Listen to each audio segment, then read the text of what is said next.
Vallow Daybell, infamously known as the so-called Doomsday Mom, has been sentenced to life in prison on 2 murder conspiracy convictions in Arizona, bringing an end to her complex and disturbing legal saga, already serving multiple life sentences without the possibility of parole in Idaho for the murders of her 2 youngest children, Tylee, Ryan, and 7-year-old JJ.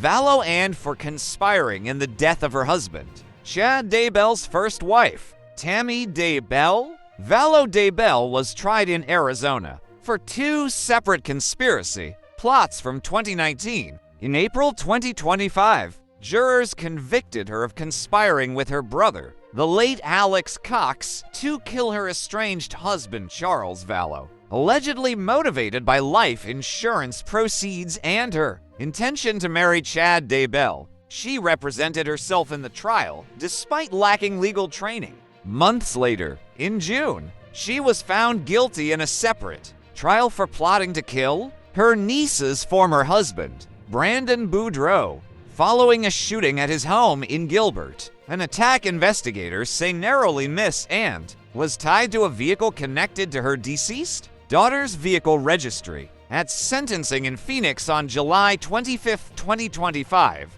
Judge Justin Bariski condemned her behavior, declaring she had shown blatant disregard for humanity and ruling she should never be released from prison. Both Arizona life sentences were ordered to run consecutively, adding to her existing life terms in Idaho. Vallow Daybell is expected to be extradited back to Idaho to continue serving her prior sentence after the Arizona proceedings conclude. Her legal saga, spanning multiple states and trials, was fueled by a fringe religious belief system grounded in apocalyptic doomsday ideologies. Vallow Daybell claimed that individuals around her, including her children and ex-husband, were possessed by evil spirits disguised as zombies, and asserted she was a divine figure destined to purify the world. The prosecution portrayed her as a manipulative figure motivated by money, power, and control, using twisted spiritual narratives to justify violence. During her Arizona sentencing,